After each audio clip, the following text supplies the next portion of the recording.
My performance last night must have been my worst yet. I got no less than a dozen lines wrong, including the no unplucked flower one, meaning that the entire meaning of my speech at the climax was reversed. To say nothing of the entire cue that I missed while I was worrying about missing a cue. To say that it was disastrous would be a dramatic understatement. It was calamitous, utterly amateur hour on my behalf, and I have the utmost certainty that even the audience could tell. And of course, this is the performance to which I had invited the girl with the flowers from the other day. The one I was trying to impress. I would have died of shame on the spot if I could. Utterly calamitous, I completely undermined the whole meaning. I argued with the others, pouring myself another glass of well-needed wine. Somehow, even my co-star wasn't taking me seriously. Complicated play, love. Nobody other than us noticed, I guarantee it.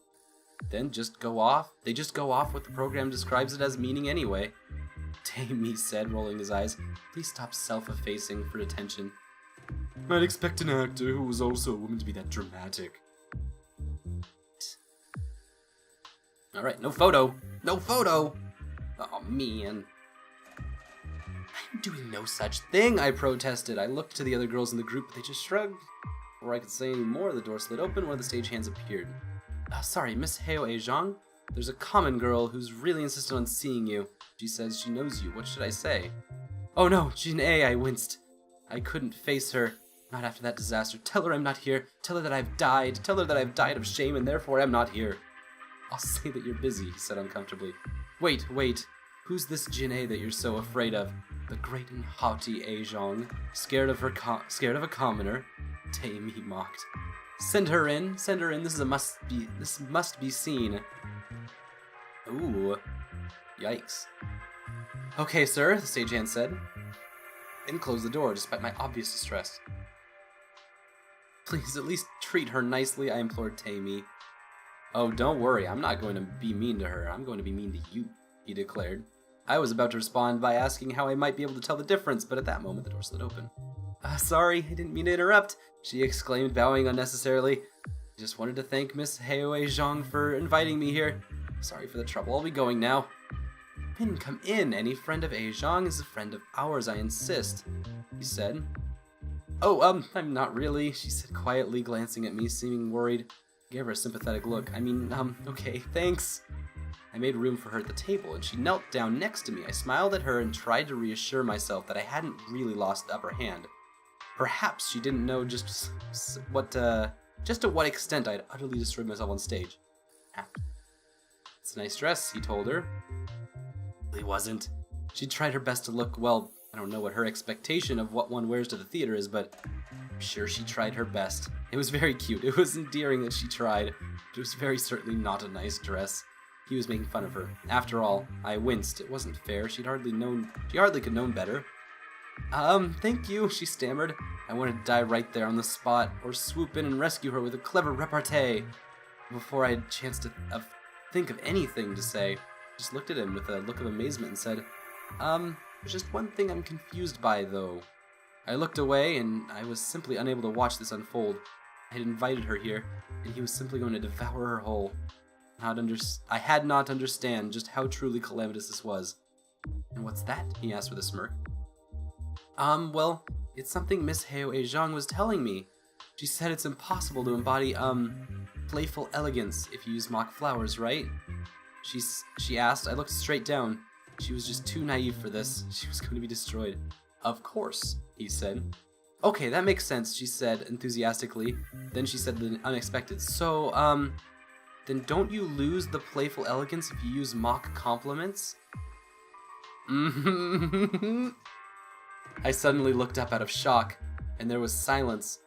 She just tilted her head, looking cutely, as if she really did expect an answer. After a moment I had passed for it to sink in, the girls giggled. I thought she hadn't understood, but no, she knew exactly when she had been the butt of the joke, and she had just absolutely called him on it. In the most adorable, most natural-seeming way. I may nearly have swooned on the spot. I thought I'd impressed her when I'd invited her here, but instead I was the one who was impressed. You're right, he said, shrugging it off. That was unbecoming of me, and I apologize. Very truly impressed. Bam! Sucker. The tone of the conversation was respectful after that. She really was naive, it turned out, but after a drink or two, she freely confessed to it in a way that was just the most endearing thing in the world. We explained the play to her, and I even admitted to her how just disastrously my performance had gone, even after it was clear she couldn't tell, and her response was simply to smile innocently at me and say with the utmost sincerity, "I'm sure you'll get perfect next time." It was the sweetest thing. Eventually, all the other actors took their leave, simply leaving us together backstage, entirely too drunk and entirely too close together, and I was just smitten with her at this point. "I've immensely enjoyed your company tonight," I told her. "Without a doubt, you are far more than I, the absolute embodiment of playful elegance." "Please, don't be silly," she said. Smitten, oh no, ugh. I clasped her hand with mine. "I mean it truly." I declared I'd like to think I had some sort of segue into what I said next, something that made it seem natural and not just an act of forwardness that would seem excessive even for me. I do not remember saying anything of the sort. Unfortunately, all I remember was staring deep into her eyes and declaring, "Please, you, I'd rather like to kiss you right now." Here comes. Mute's all like, "What's going on? This is not right." She blushed profusely, and I immediately regretted saying that, realizing I had moved remarkably too fast and was acting remarkably too drunk. "Okay, sure," she stammered, sounding reluctant. Mute saying anything? "My apologies, I shouldn't have said that. I don't know what I was thinking." "Please forgive me," I said to her. No, she looked down. "I'd really like it if you did." "That's right, you shouldn't have said that." Mute is... Cute. Yeah, she really needs a man in any relationship to be some kind of guiding force. Very... Yeah, okay. Interesting. So that makes things very politically complicated in some sort of way. Especially if she looks up to the queen, but must be only because she has a king? I don't know. Some interesting... There are a lot of implications to that. Somewhere between this point and where Mute is coming from much later, there is a huge patriarchal shift. That must have had some kind of reason, or some kind of at least power shift reason. Anyway, right now Mute is beside herself and does not really know how to handle the situation. What am I reading? No, I'd really like it if you did. I raised her chin with my finger so I could look her in the eyes. "Really?" I asked with uncertainty. "Really?" she stammered, trembling slightly as I stared her in the eyes. "I mean, if you want, it's okay if you don't. I think, geez, I'd just really like it if you did. Really?" "Very well," I said. Then I leaned forward, clasping her hands, and gently kissed her quivering lips. It felt so delicate against mine, and I could nearly taste her surprise. Then I kissed her once more, unable to help myself. "You smell nice, little flower," I said softly to her. "Thanks," she said when I pulled away. She was still blushing bright red, still quivering, but she grinned at me. Then a worried look overcame her face, and she looked around the room. "Oh no, is it midnight already? Oh jeez, I'm so late. I should have been home ages ago. I have to leave. I'm sorry." "Oh, I'm sorry. Forgive me." "You don't have to say that," I told her, letting go when I realized I really just had scared her off. I'd come onto her too strongly, and she wanted to be a good sport, but the kiss really did scare her off. What a fool I am, I thought. "I'll let you go. I didn't mean to push you like that." No, I liked that. I'm flattered that you'd even look at me like that. I mean it," she said, rising to her feet. I shook my head. "You don't need to say that. Don't worry about offending me. I understand you don't need to worry about seeing me again. Spare my feelings." I'm not," she exclaimed. "I like you. I think you're really cool. Please believe me." Then she pulled out an ugly hair clip from her hair and handed it to me. "Here, hold on to this. I'm not giving it to you. I want it back, okay? I'm trusting you to hold on to it until I can be with you again." I took it from her, not sure what to say. She started to run away, shouting back at me, "Bye for now, until next time." "Till next time," I said, trailing off, watching her run. "But they're women!" Mute's like trying to shake the screen. "Guys, stop it!" Only once she left did I realize that my heart was actually racing. Jean A may be cute and timid, and as fun to play with as I had expected, but, well, I certainly had not expected her to grab hold of my heart like that. I thought I'd be the one to sweep her off her feet, impress her, be the charming one. All I could think of was that I had surely just given my worst performance yet. Somehow the audience was receptive all the same. And despite the stammering and the excitement and the blushing, I had no doubt She was far more graceful than I had been. Right after she left, I clipped her pin in my own hair. There's this cycle that's like plainly written there, like worst performance yet. Cyclical. The themes of just this one passage are very, very clear. But it's so adorable. It's so cute. Yay. Yay. So, we have one more. Ooh, Moon Ray Monthly. Don't pick the flowers. So this is actually probably important social things of the time. Attention getting headline. Next Sex Theater. Know about that. What? Oh, okay. The Silver Eternities production of Don't Pick the Flowers is the current pinnacle of modern theater, with Heo A-jong and Lee Tae-mi giving their finest performances to date. Picture? No photo on file. What an unreputable sounding man. Ever-lovely A-jong has always been one of our favorite stars ever since the publication started. Past half year, it's been obvious, even to the casual theater goer, that her career has been in somewhat of a slump.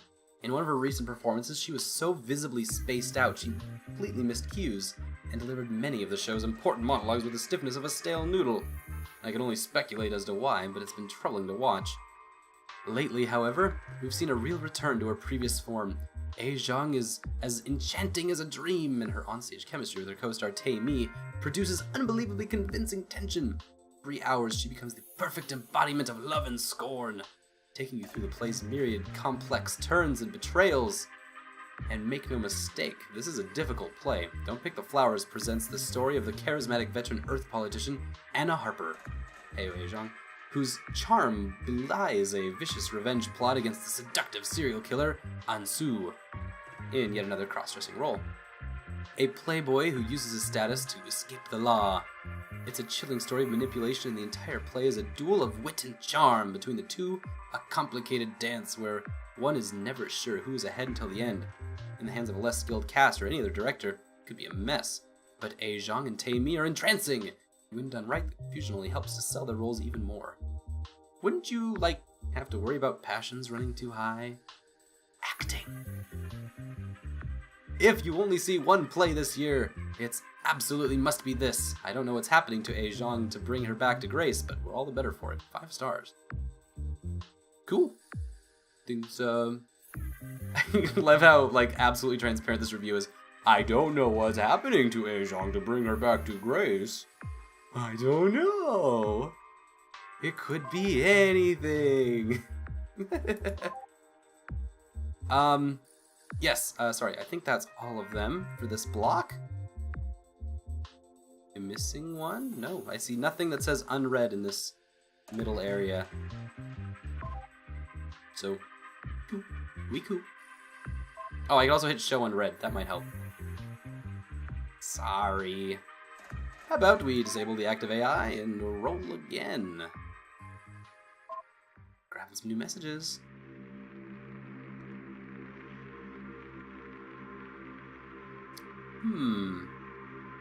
So we could, we've got some new characters that we're working with, and it's been a lot of just kind of social side stuff. It might be because Block M2 is kind of that sort of thing. So there's another review, Monthly Rendezvous in the Dark. That's also from Block 2. A-jong, I Hate the Mornings After. So another definitely social one. Jean A is... Oh, the other part of I Hate the Mornings After. Okay. So I think I want to take a step back from M2 for right now. And go on to Block 4. Just for something new.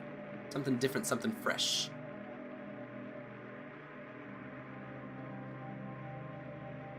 So let's grab a couple M4s, M5, and I saw one that was mute. I want to see if I can grab one old mute one. Election Night. There we go. Election Night 2. Is there an Election Night 1 I should probably read first? Seems much later. Let's do it. We're at 19% power, so it looks like we can grab a couple more. We can grab one more set after this. We'll see.